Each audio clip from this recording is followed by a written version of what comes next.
Assalamualaikum warahmatullahi wabarakatuh. Selamat pagi. Saya perwakilan dari kelompok 211 IPA 3. Izinkan saya terlebih dahulu memperkenalkan anggota kelompok saya. Yang pertama ada Bagas Indra Pratama, yang kedua ada Berliana Fernalita Amru, Colin Yafa Kalila, dan Daniel Manulang.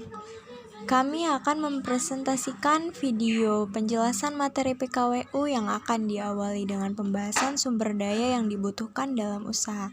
Selamat menonton. Sumber daya yang dibutuhkan dalam usaha kerajinan dari bahan limbah berbentuk bangun datar. Dalam perencanaan proses produksi diperlukan pengelolaan yang baik untuk mencapai tujuan perusahaan.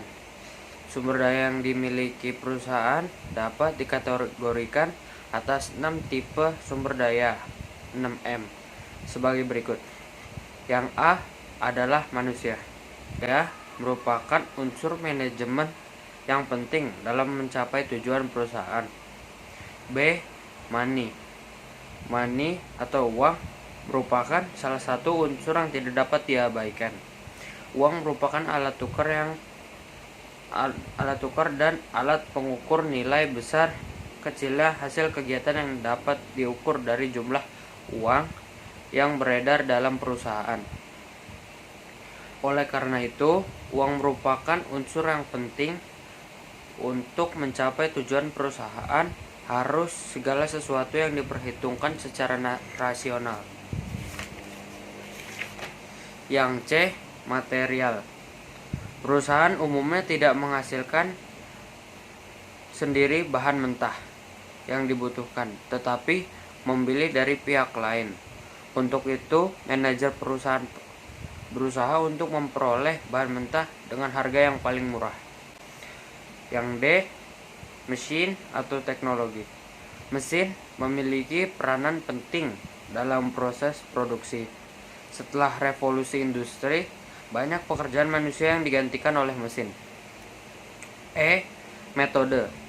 Metode sangat dibutuhkan agar mekanisme kerja berjalan efektif dan efisien. Yang F. Market atau pasar. Jika barang yang diproduksi tidak laku, proses produksi barang akan berhenti. Oleh sebab itu, penguasaan pasar dalam arti menyebarkan hasil produksi merupakan faktor menentukan dalam perusahaan. 3. Perencanaan administrasi usaha kerajinan dari bahan limbah berbentuk bangun datar. Menurut pendapat Profesor Dr. S. Prajudi Atmosudirjo SH, administrasi adalah proses dan tata cara kerja yang terdapat pada setiap usaha, baik usaha kenegaraan maupun swasta, usaha sipil maupun militer, atau usaha besar maupun kecil. Tugas administrasi meliputi pencatatan data-data transaksi bisnis, keuangan, produksi, persediaan produksi, dan lain-lain. Maksud dan tujuan dari adanya administrasi adalah agar wirausahawan dapat A. Memonitor kegiatan administrasi perusahaan, B. Mengevaluasi kegiatan-kegiatan pengorganisasian perusahaan, C. Mengamankan kegiatan-kegiatan usaha dan organisasi perusahaan, dan D. Menyusun program pengembangan usaha dan kegiatan pengorganisasian perusahaan. Perizinan usaha.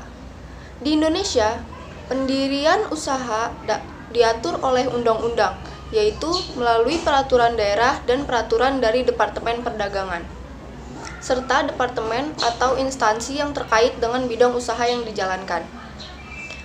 Surat-surat yang harus disiapkan ketika akan membuka usaha adalah sebagai berikut.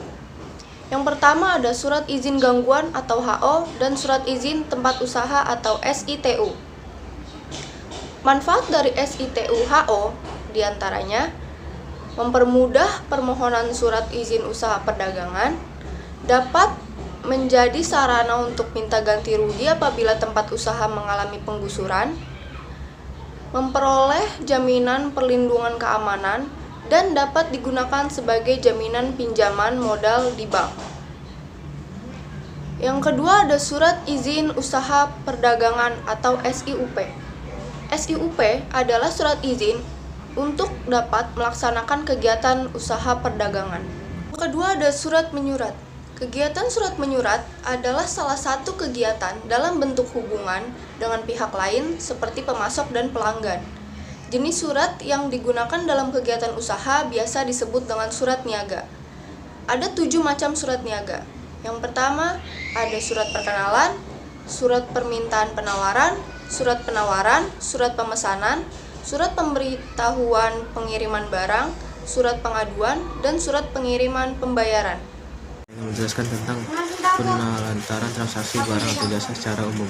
Bukti transaksi terbagi menjadi dua, yaitu bukti transaksi intern dan bukti transaksi ekstern. Satu, bukti transaksi ekstern, bukti transaksi yang dibuat oleh dan untuk instan perusahaan.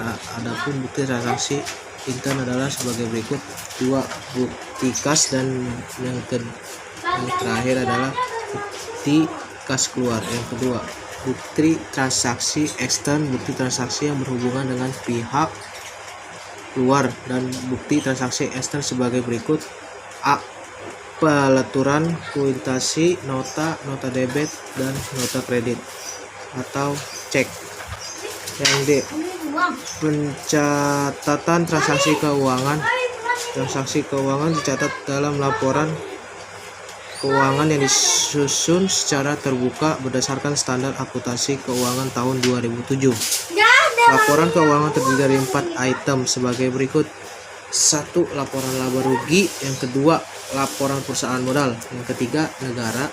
Yang keempat adalah laporan arus kas. Yang C, pajak. Setiap pajak wajib harus memiliki NPWP, nomor pokok wajib pajak, yaitu nomor yang diberikan kepada wajib pajak sebagai sarana dalam administrasi perpusatan dan dipergunakan sebagai tanda mengenal diri atau identitas wajib.